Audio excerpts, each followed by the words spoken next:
Right. Well, welcome everyone. It's wonderful to see the participants here today. Thank you for taking the time out of your morning to join us. On behalf of Literacy Link South Central and eChannel, I'm pleased to welcome you to today's webinar, AI Literacy and Critical Inquiry, Building Critical Thinking in LBS Learning. My name is Sarah Govro. I'm the director of eChannel at Contact North, and I'll be your host for this session. I'd like to begin with the provincial land acknowledgement. We respectfully acknowledge that Contact North's work and the work of our community partners takes place on traditional Indigenous territories across the province. We are grateful to be able to live and work on these lands. We express our gratitude to the First Nations, Métis, and Inuit peoples who have cared for these territories since time immemorial and who continue to strengthen communities across Ontario. Just a few housekeeping items before we get started. So we're using Zoom webinar today, which means participants' microphones and cameras will remain off. The chat is open. Feel free to use that, but do remember to select everyone in the drop-down menu when posting. And if you have any questions, we'll have time for those. But we do ask you to use the Q&A tool located at the bottom of your screen. It just helps us not lose sight of them in the chat, especially if there's a lot of side dialogue.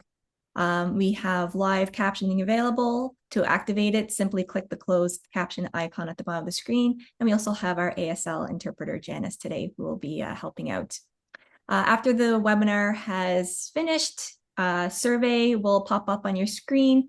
Please take 1 minute to provide your feedback on the session.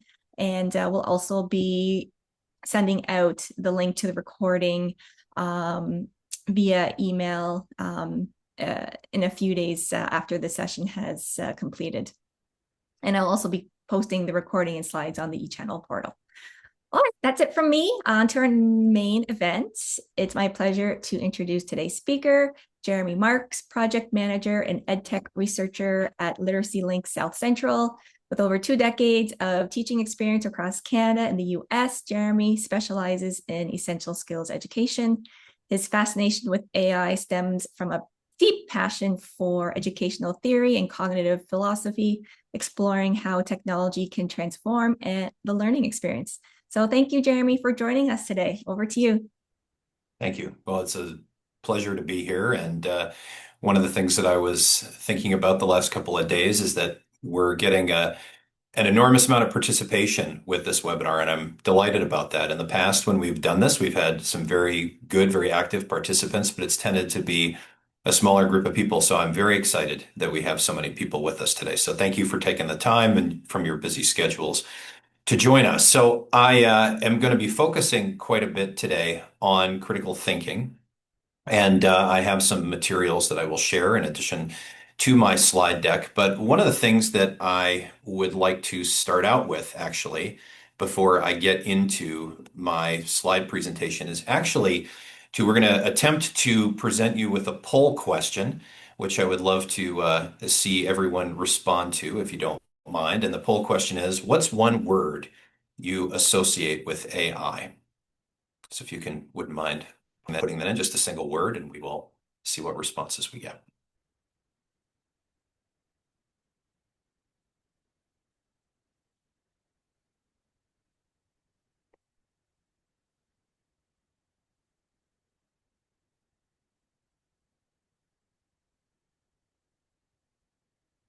Excellent.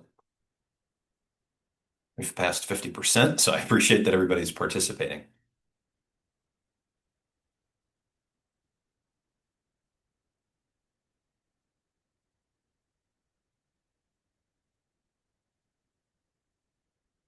So one of the reasons that I decided to make this a one-word answer is I'm always interested in a person's, let's call it, gut reaction to AI. As everyone here knows, it's certainly a topical subject, and so it's always great when people can come back with an honest, maybe even unvarnished answer to what they think of AI.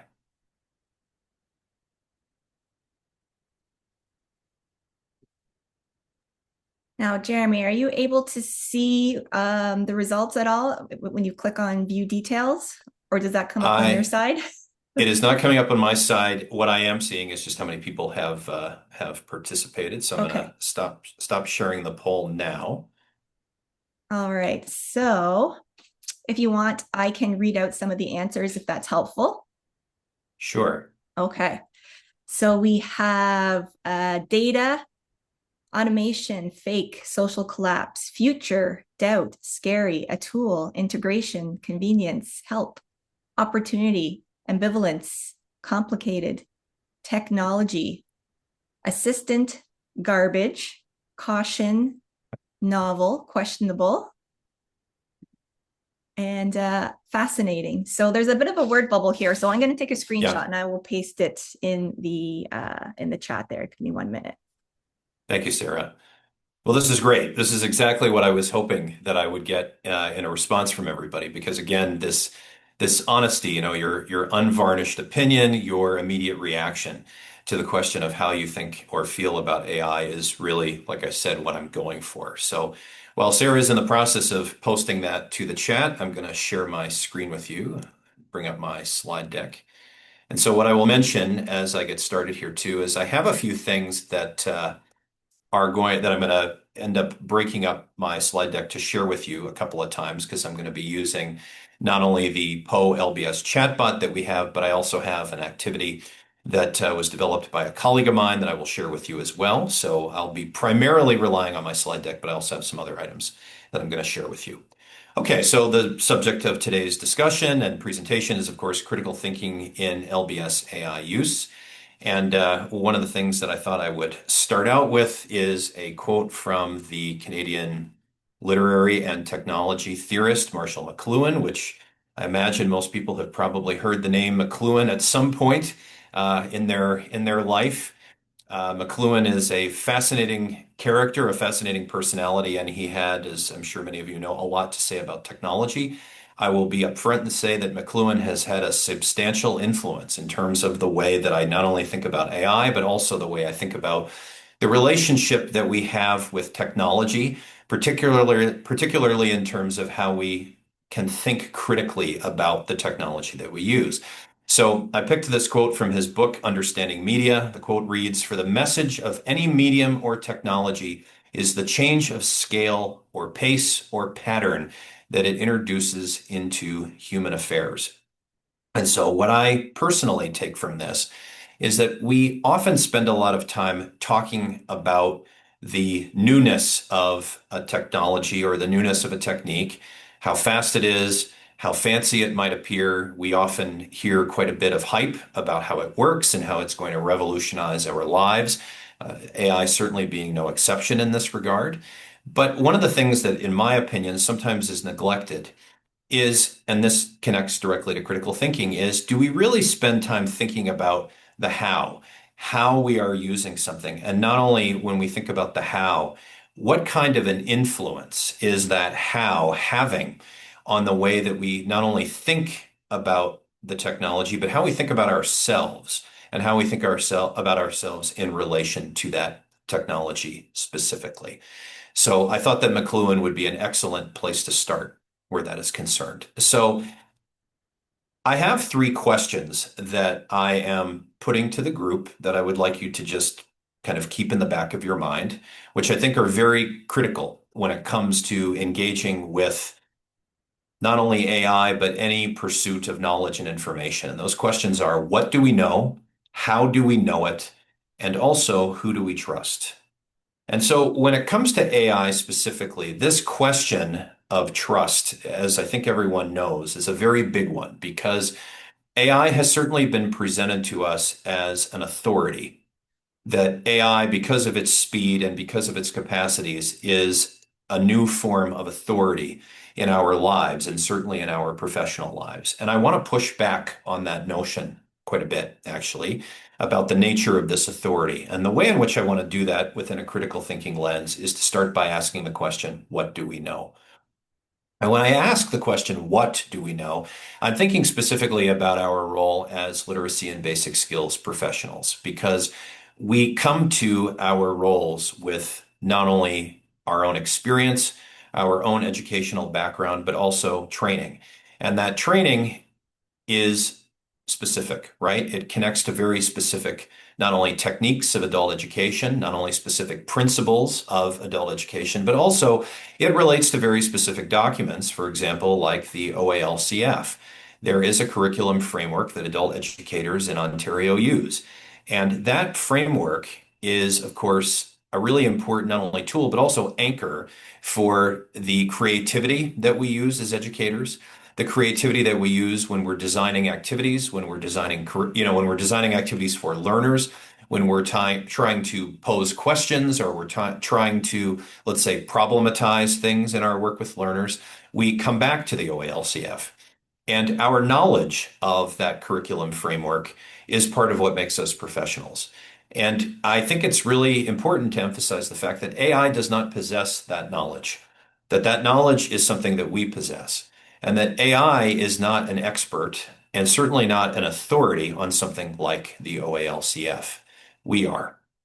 And so that takes me to the second question, which is after asking, what do we know? How do we know it? And this one is a little more complicated in some respects because I certainly think that being an adult educator and LBS instructor is obviously not based solely on our fluency with something like the OALCF. It also is based on other forms of knowledge, which come very much from the direct relationships that we have with not only our colleagues, but also with learners in a learning environment, which, again, as everyone knows, is not something that AI possesses. So when I think about the how do we know it, I often am thinking about the experiences that we have collected, but also our ability as individuals to reason, to assess, and also to anticipate problems based on, once again, the relationships that we have built with our learners and our colleagues. I mean, this is the stuff that happens outside of a computer screen, right? These are the things that happen in our lives away from screens and our non-digital lives.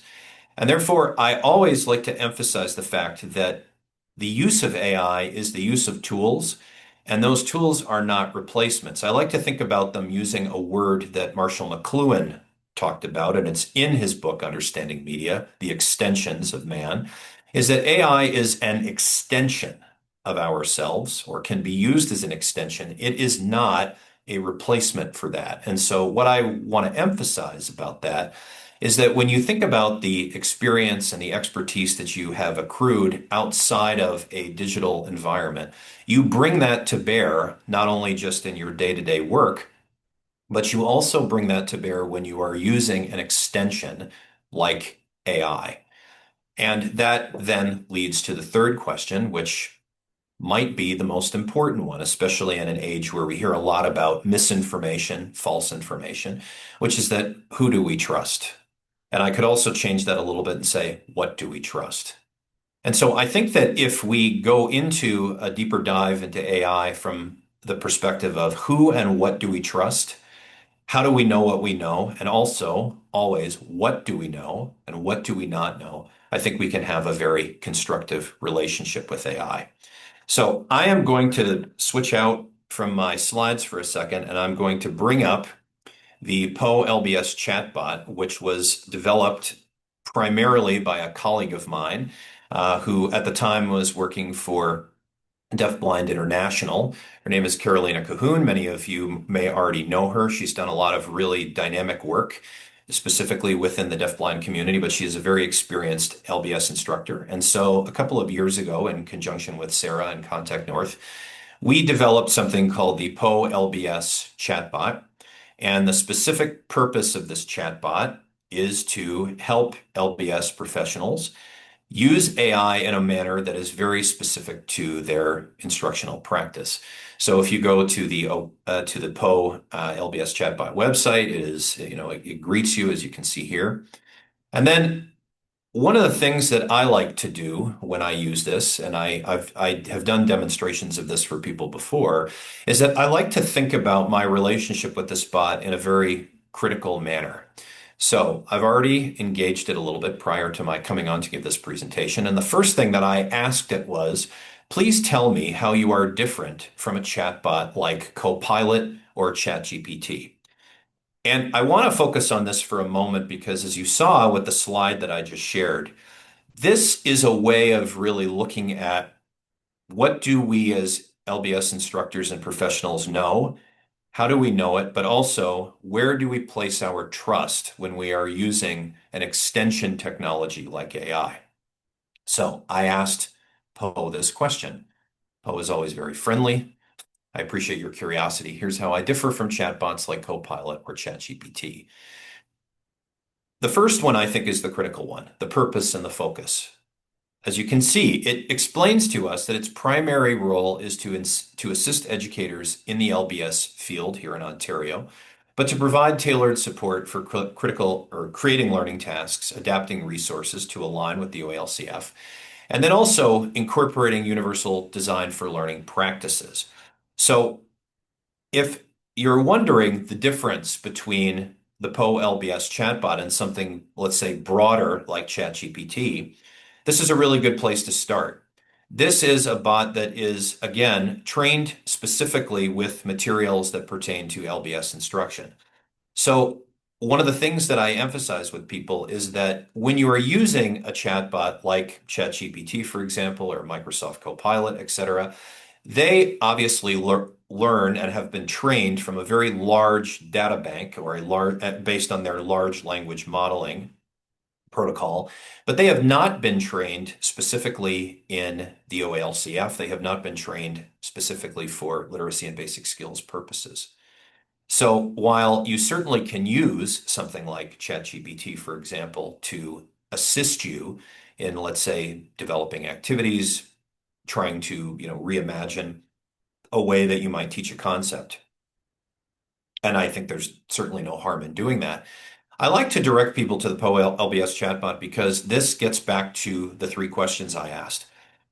How do we know? How do we know what we know? And when you get a response from the chatbot, you have an opportunity to test it to see if the information that it is providing you, of course, comports with your existing knowledge. And one of the ways that you can also test that is the second thing that is mentioned here, point number two, which is contextual understanding. As Poe says, it can generate responses based on patterns in the data that we've given it.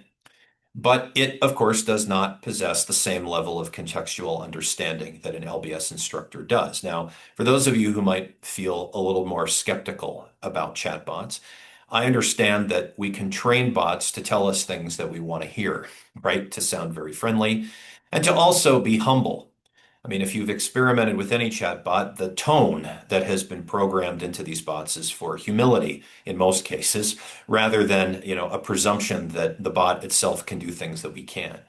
But this contextual focus is very important because when you're using a bot like this, you can know that it is focused on a very specific subset of resources that are directly related to LBS. And within that contextual understanding, you can really dig deeper in terms of testing whether or not the information that you are getting, what is coming out of the bot, is actually satisfactory to you and trustworthy. And so, specifically connected to that, I want to mention math for a moment because if you have followed the discussion of math in the world of AI bots, one of the things that we know is that bots often have a really difficult time with math. And therefore, you can ask bots to do specific math problems, and they often do them wrong. While there has been some improvement on that front, it's still an issue. So I mention that in this specific context to make a point about the Poe chatbot itself, which is that it is not designed to solve math problems. It is designed to provide specific suggestions and to reformat things, not only on the basis of the OALCF, but also on the basis of universal design for learning principles. So a lot of what this is about packaging. It's about the way in which something is delivered. It is not about doing your thinking for you. It is about helping you in your thinking and brainstorming process, which you do, again, based on your expertise and your knowledge and experience, but to package those things for you to help you spend perhaps less time trying to devote a lot of energy to the way in which you want to fashion what you are talking about and help move you along a bit faster, but not to replace your thinking or your reasoning. And I'm going to show you a little bit more specifically on that front. So, as you can see here, it talks about its limitations. It talks about ethical use. I, of course, then went a step further and said, can you please tell me the LBS resources you use to produce your responses? And as you can see here, it outlines how it uses the Ontario Adult Literacy Curriculum Framework, UDL. It has been trained based on the CAST guidelines, which you can find online. And then also was trained using the Skills for Success framework. And there's a bit about assessment and progress tracking. But as you can see here, we tried to keep it very focused. All four of those items are extensive in and of themselves. But again, the purpose of this is to, when you are brainstorming and when you are trying to develop tools, that the focus here is on packaging and presentation. So I then took it a step further and I asked it, how does that make you more effective at responding to prompts from LBS instructors than a large language model? So when you're working with this tool and you're trying to come up with prompts that are well thought out, clear, and are going to get you results that you want, I think it's reasonable to ask, okay, well, why would I choose a tool like this as opposed to a large language model like ChatGPT? And so the response, again, that you get here is about how, utilizing resources like the OALCF, UDL principles, et cetera, is designed to enhance effectiveness for providing very specific and very focused responses. And again, as you can see here, it repeats its statements about things like contextual relevance, that it works from a competency-based approach. But even there, I think the real question is even not so much how it can explain to us what its guidelines and parameters are, but also what can it actually offer us in response? What is the product that is going to give us once we actually ask it to design, let's say, a task for us? So as you can see, it can provide practical applications. Its responses are grounded in specifically trying to help people implement concepts in their teaching. But the real test, as far as I'm concerned, is the one of, okay, well, now that you've told me this, what can you actually do for me? And so one of the things that I have tested other bots with is, okay, I'm interested in having you make a presentation for me, for example. Let's say I want you to make a slide deck that utilizes UDL principles when putting together a slide deck that's going to talk about, let's say, a mathematical concept, how to teach a mathematical concept, or how to help somebody with mathematical reasoning. I'm not asking it to do the math itself. I'm asking it to provide a specific set of sort of guidelines, modules, not specific problem solving, but looking more at here's how it would package a particular presentation. So I'm going to come back to that in a second. I'm going to leave Poe for a moment and I'm going to go back to the slide deck because I'm going to have an opportunity to come back to that specific aspect of how it packages presentations. Okay. So there we go. All right. So before I do that, I want to throw a little curveball in here at everyone, primarily for entertainment purposes, but also to get you thinking a little bit. So this image here is one that I created. It is of the skyline of St. Louis, Missouri. And I realize this might seem like a very random thing to throw in the middle of a critical thinking presentation, but I have a motive here. So I am originally from St. Louis, Missouri. I'm very familiar with what St. Louis, Missouri looks like. I work with a lot of learners who, when I ask them, have you ever been to St. Louis? Have you ever seen what it looks like? The vast majority of the time, the answer I get is no.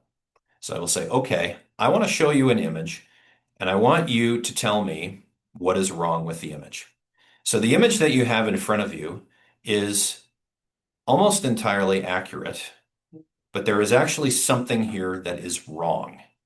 And so I am curious to see if anybody would like to put into the chat what they think might be wrong with this image here. And I'm curious to see what you say.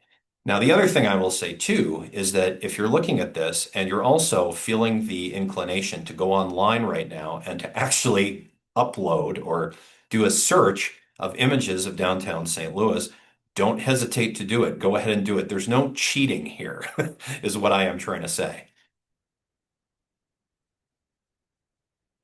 All right, so there's some interesting responses that are coming up here.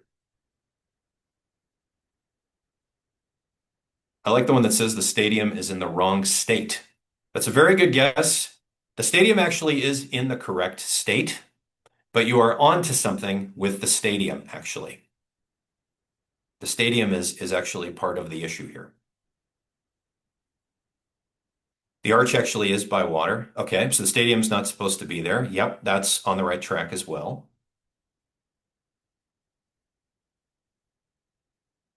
Has anybody, if you want to mention this in the chat, has anybody actually gone online right now or is going online right now while we're talking about this to test this? Yep, somebody wrote the stadium is further into the city. That's correct. That's right. It's in the wrong place. That's right. Yep, people are checking on Google. Excellent. Okay, great. So while you're doing that, what I will tell you is that yes, the stadium is in the wrong place. And not only that, that stadium is not supposed to have a dome on it either. It's actually supposed to be a baseball stadium. It's supposed to be in a different position in relation to the Gateway Arch, which you can see in the left-hand side of the screen. So I pick this as an example, as an exercise, because I think that it reinforces or gives us an opportunity to come back to those three questions that I asked you, which is that if I present you with an image of something that you're not familiar with, and I ask you if it's true or not, you're immediately presented with the challenge of trying to figure out the authenticity of what you are looking at. So when I do this with learners, I will say right from the get-go, something is wrong here. I want you to tell me what it is. But if I took a different tack and I said, this image is perfect, it would be interesting to see how people would respond. Would some sit there and say, okay, well, then if he says that this is accurate and he's being sincere about it, I don't have to test it any further. But there are others who, regardless of what I may say or how sincere I may feel or appear to come across, are going to test it anyway. And so usually what I find when I talk to learners about this is they will test it, they will go online, they will take a look, and then they're often satisfied with what they find. They'll look at the image, they'll find photographs that have appeared on Google, for example, and they will say, okay, well, the Google images clearly indicate that this is inaccurate. Therefore, I'm comfortable or confident with that. And in many cases, that's satisfactory.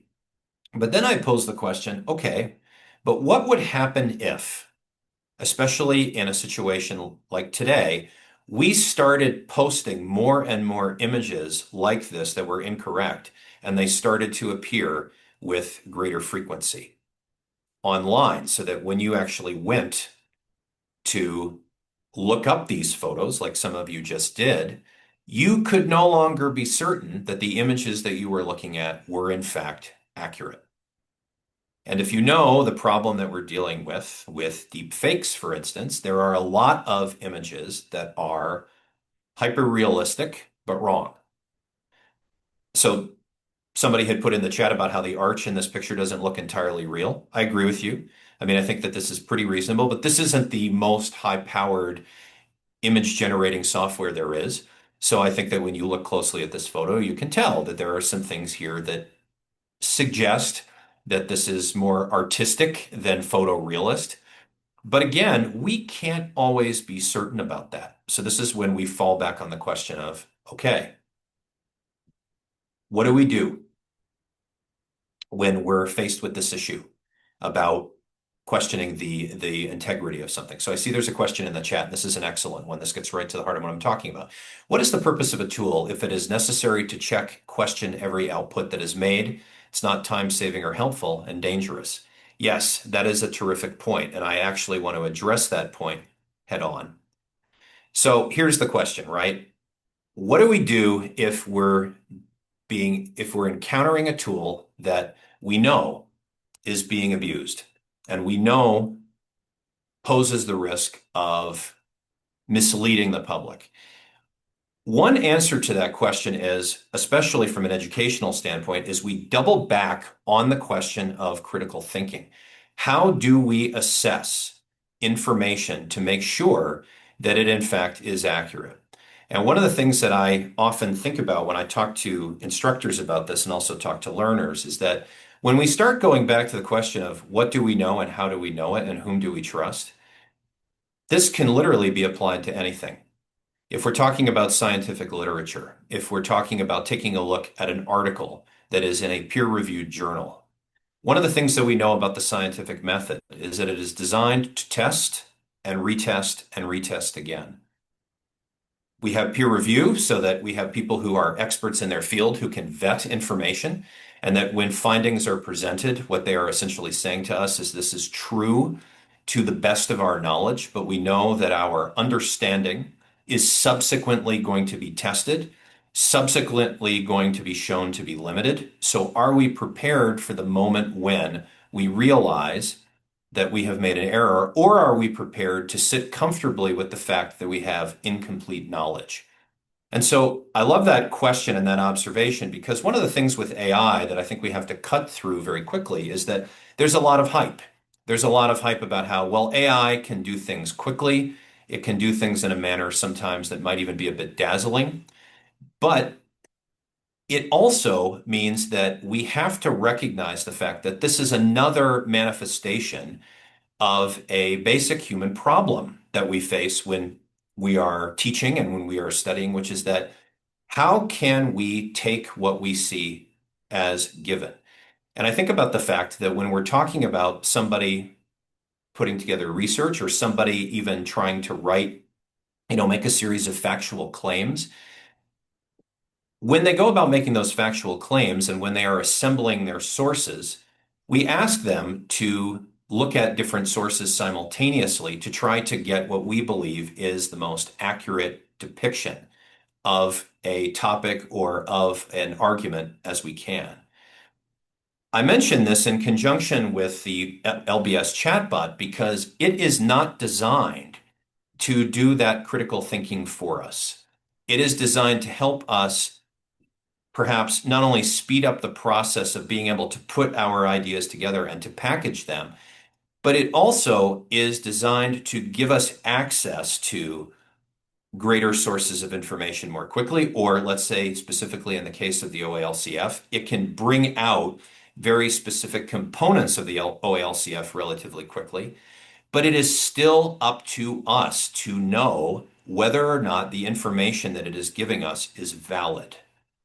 So, when we're talking about using a bot specifically for our purpose as professionals and having one that is trained to serve very specific purposes, that actually puts it back on us to make sure that we retain confidence in our ability to distinguish fact from error or to be able to use our experience as well as our professional judgment.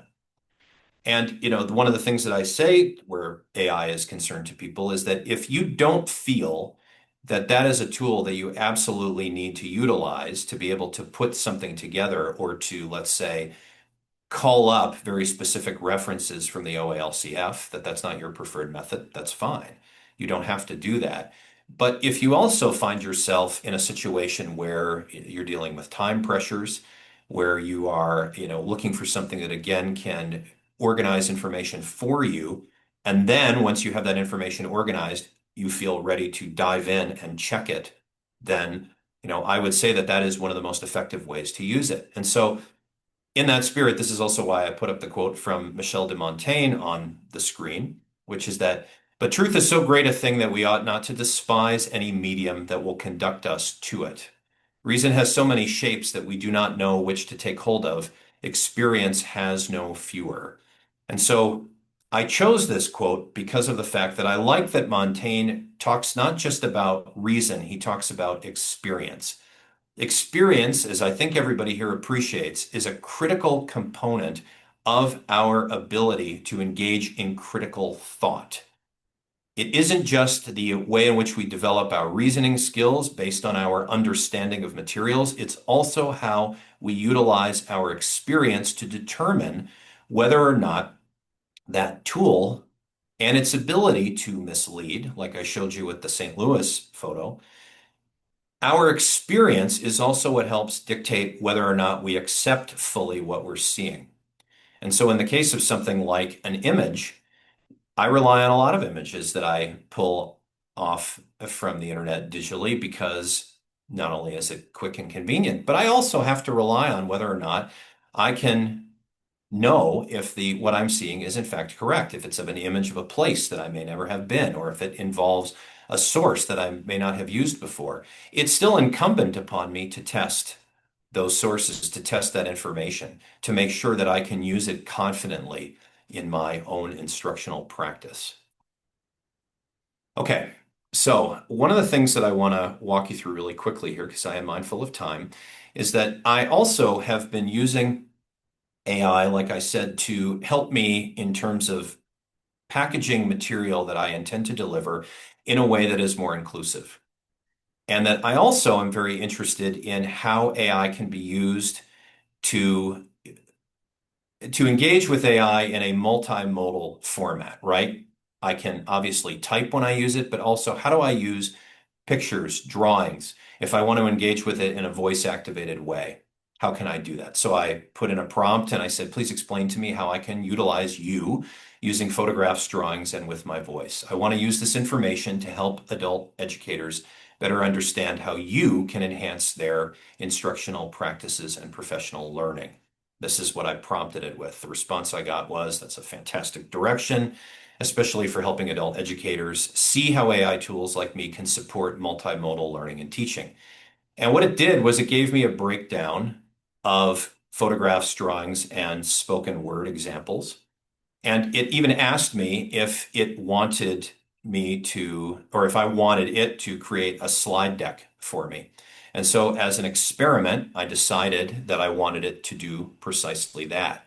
So what I'm going to do is I'm actually going to show you very quickly what it created, because this is also an example of how we can test the products that are developed by the technology to see if, in fact, they are valuable to us. So I'm just taking a moment to bring up the slide deck that I've got, and I will share that with you in a second here. Okay, perfect. I've got it. Let me present that to you. All right, so in the matter of, let's say, under a minute, this is what AI created for me based on the prompt that I was just showing you.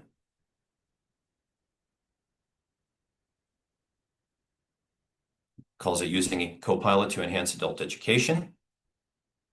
And, it broke things down into an introductory section, et cetera. And this is the type of information that it provided to me.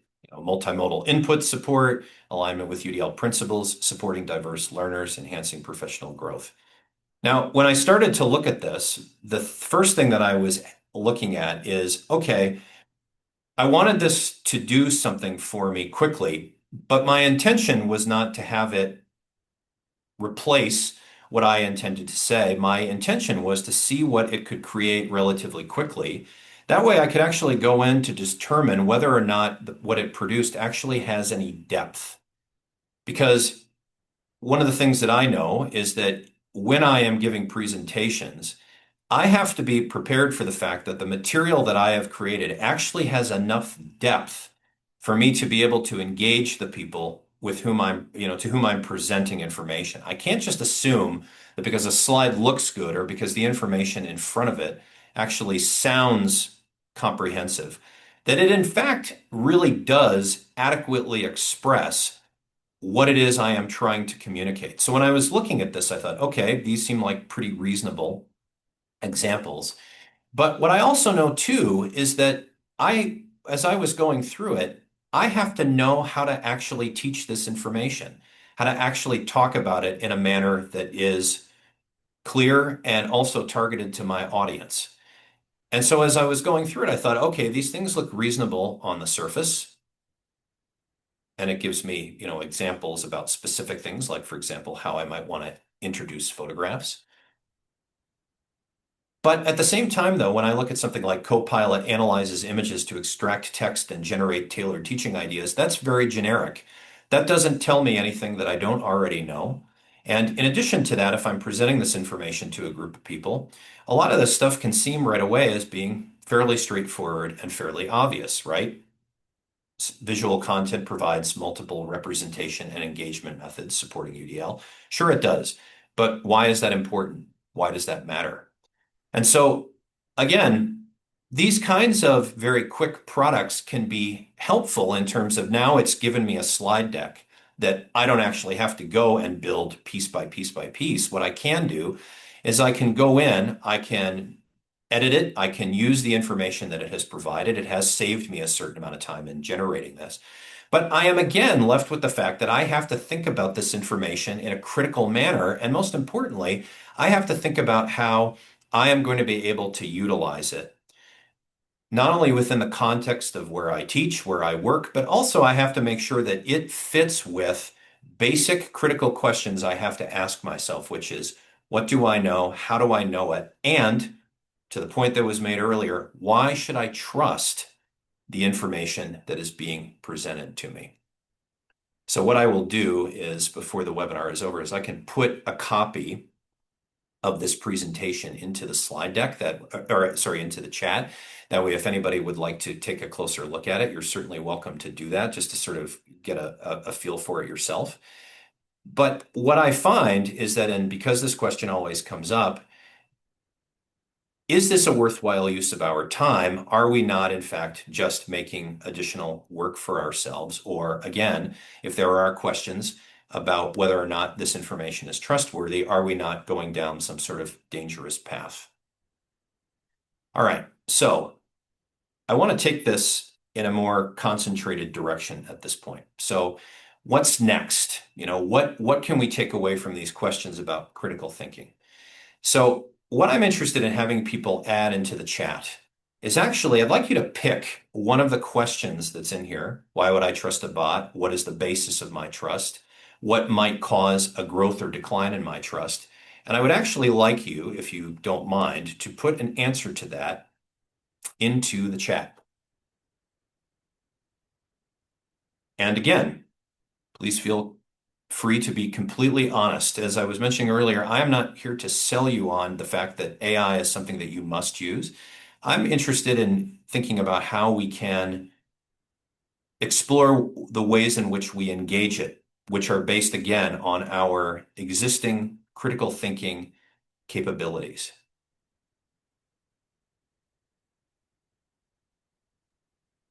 Jeremy, I'm just going to let you know the cursor arrow is covering up the third question. Just it's hard to read it. Okay, thank you for letting me know that. Let me make sure that it's out of the way. Is that better? Yeah, perfect. Thank you. Okay.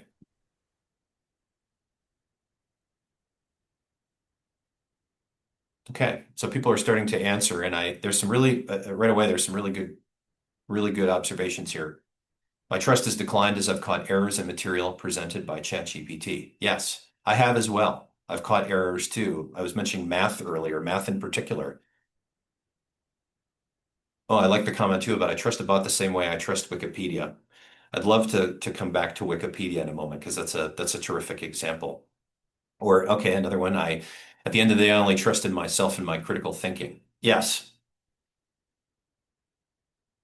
So when we think about how we trust in ourselves and our critical thinking, I think that's exactly right. I think that's exactly the point, right? Is that when I think about the fact that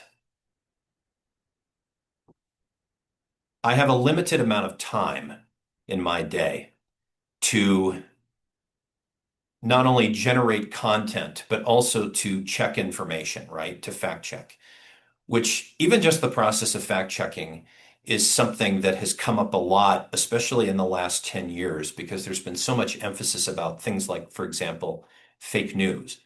This question has come up a lot about how realistic is it for a person to be able to go through their day constantly checking everything? And as I think everybody here knows, and as some of the very thoughtful responses indicate, that's not a realistic expectation that any of us should have, that we can constantly question everything that we know. But if you think a moment about what your life was like before you started hearing about AI all the time, or before AI started playing more of a role, not just in your professional life, let's say, but also in other aspects of our daily life. What I'm interested to know is, did you feel when you were relying on books, when you were relying on journals, when you were relying on websites, videos, documentaries, things like that? Did you feel that those things were more worthy of your trust than something like a AI chatbot? If anybody would like to respond to that in the chat, I would love to see some responses on that. Do you feel that you were more inclined to put faith and trust, however limited, in things like books and journals and documentaries, even websites, but that you're less inclined or disinclined to put that same degree of faith in a chatbot? And if so, I'm interested to know why.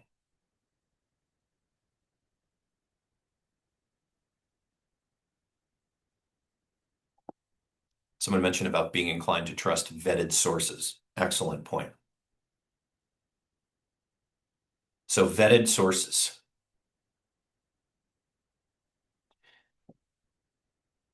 which is a great response because one of the things too that we're dealing with is what about the vetting, right? So what I would say for something like the LBS chatbot, the Poe chatbot that I was sharing, is that there is a form of vetting that has gone on there. It is not the same degree of vetting, perhaps, that you would get by, let's say, writing an article and submitting that article to a learned journal. Because when we put the bot together, we are training it within a certain limited curriculum framework, which is, again, a form of training, a form of vetting. But you're absolutely right if you say yes, but that is not the same thing as a human being writing an essay or generating content and having other human beings analyze that. And that's absolutely right. So, connected to that, and I like that there's some really good responses in the chat too about why people have more faith in things like textbooks, but also why people have perhaps more faith in something like a textbook, but it's still a limited faith, right? It is not absolute. These are great responses because one of the things that I think that you can think about where AI is concerned is, what is the nature of this technology? What is it designed to do? Not the hype around it, but what is it actually supposed to do? And therefore, from within its design principles, does it actually do the things or deliver the things that we think that it does? And so, to that point, one of the things that has come up recently is that Sam Altman, who is the CEO of OpenAI, actually talked in an interview about how they don't entirely understand how ChatGPT works.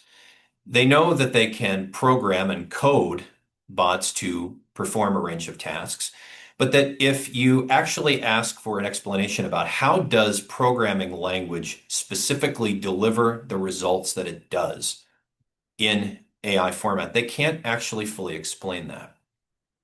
And I found that fascinating because when I think about that in the context of what we do, I think about that in the context of language.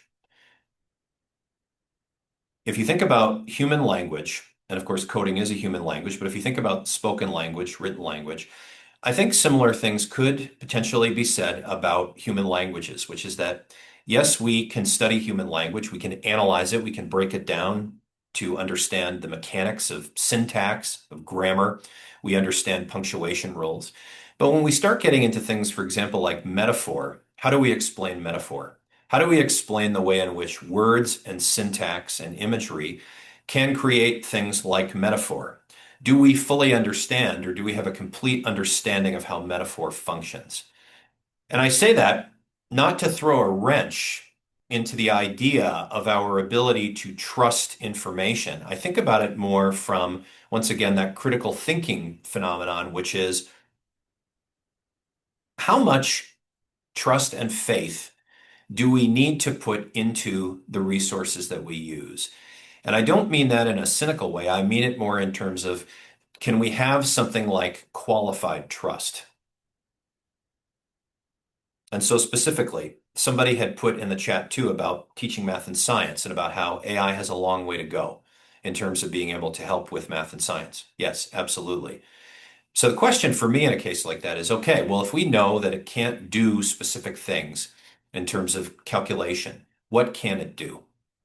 How, in fact, can it help us? And if we're able to put AI, so to speak, into a certain box, where within that box, for the time being, we can define what the specific parameters are of what it does and how it works, then perhaps that gives us an option of how we can use it and better define how that technology works as an extension of or an assistant to our existing teaching practice. So I want to give you before we end, I want to give you an example of something that my colleague has developed recently. And I like that comment in the chat. I see AI as an assistant, but not as an expert. Yes, I would absolutely, on a personal basis, I would agree with that.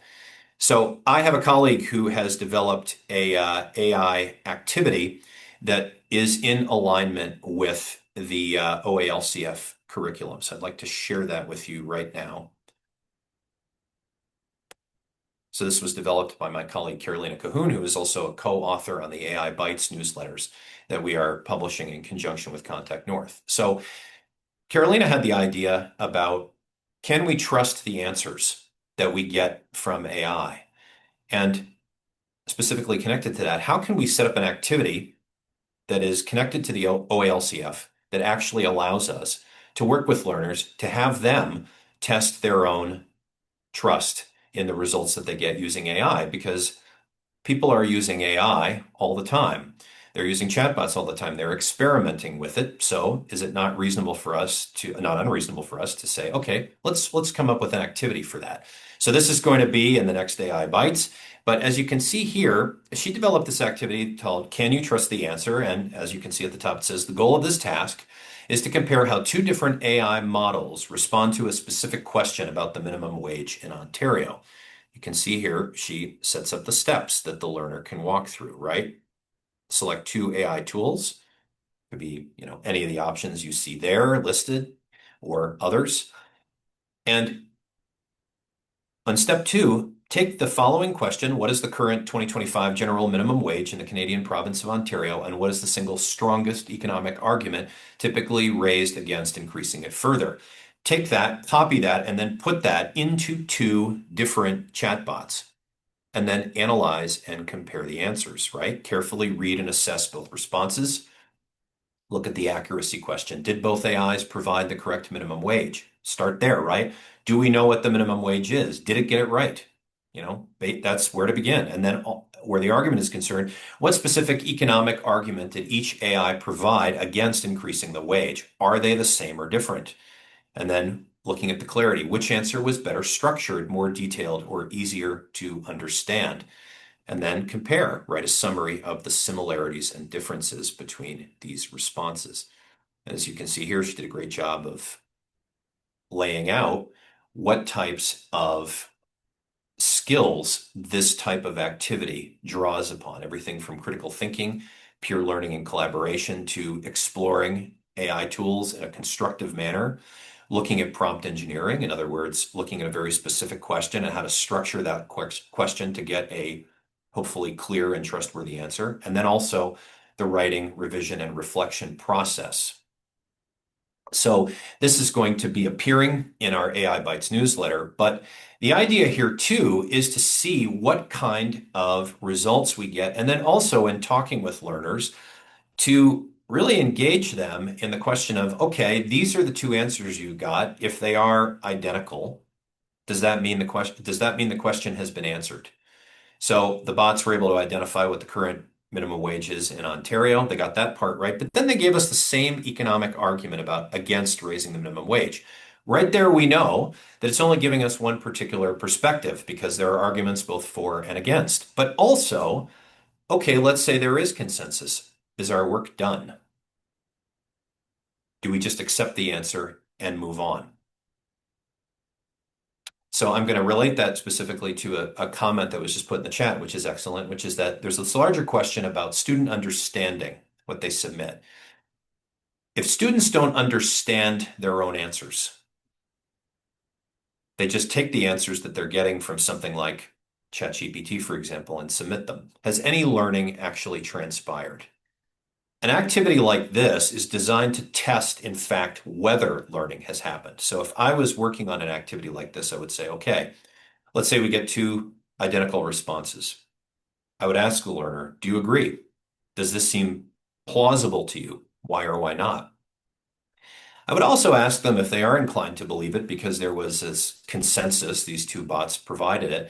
I would start asking them by saying, okay, there is consensus here, but does that mean that the question, in fact, has been answered adequately? Is the problem solved? Why or why not? And also, I would ask them about, do they agree with the position? Or do they understand the nature of the question itself? And again, I realize this is where it is up to each instructor to determine how they want to go about tackling a question like this. But I think to the broader point of, is learning happening? Do learners themselves or students actually understand the answers that they are providing? I think that where AI adds an interesting element to this set of questions is my own bias here is that it actually invites, if not demands, discussion and debate. And so I like to think that perhaps the most ideal use of a tool like this from a critical thinking perspective is not to use it to generate answers. The more ideal use of it is to generate questions, is to generate debate, is to actually create structures that, like in this case, are directly connected to the OALCF and use that as the basis of deeper, further engagement with a critical eye, not only turned to the question, but to the technology itself. And so the last example I will give about that, and I say this somewhat anecdotally, is that for those who have ever been, spent time reading online periodicals or newspapers, is we can get not only a range of opinions in newspapers, but also we can get a fairly narrow range. If you've ever spent time in other countries or you're familiar with, let's say, the, economic views or social and cultural views in other countries, you're going to find that there is often a certain tone to many media sources, television, radio, newspapers, that present a certain subset of ideas as right and others as wrong. And the question where critical thinking is concerned is, when we're in an environment working with somebody, how do we actually interrogate or question those assumptions? And I feel like that, especially within the model that I've given you here, there are ways of doing that, of setting up those debates and discussions using AI to create and craft specific tasks that are OALCF informed, but that actually really turn on this question of critical thinking. And to the point that's also mentioned in the chat about how this can be more difficult when the discussion process is happening online, I agree. I absolutely agree. And so there are things that we can do when we're sitting side by side that might be more challenging to do if we're facing one another behind computer screens.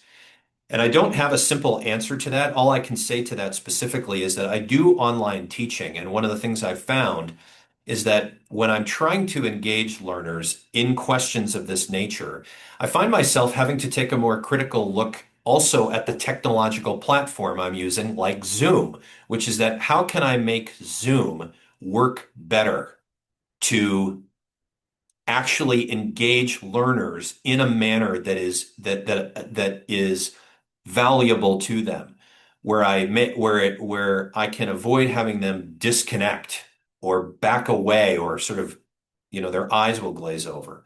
Again, there is no simple single answer to that question, but I love the fact that everybody has been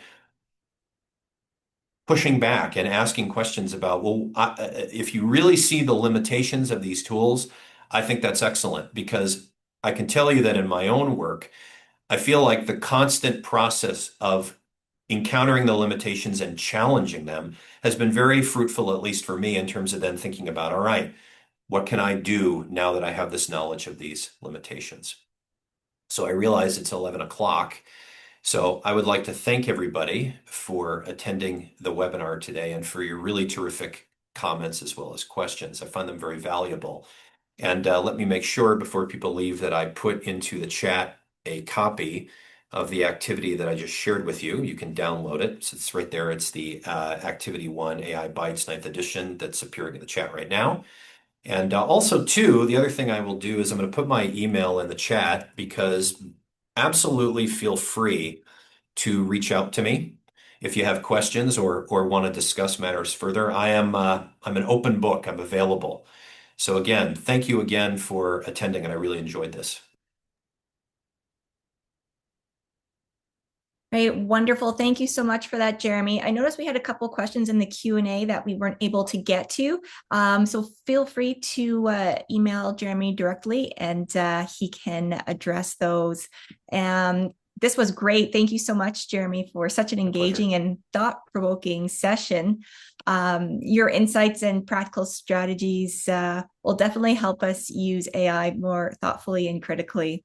And a big thank you to all our participants for attending and engaging with your thoughtful questions and interactions in the chat. It was really great to see all the side dialogue going on. Just a quick reminder, if you could please complete the short survey after this session and just keep your eye out for the recording link in your email. So thanks again, everybody. Have a great rest of your Wednesday. And thank you very much, Janice, for your ASL interpretations. All right, take care, everyone. Have a great day. Bye. Thank you. Take care.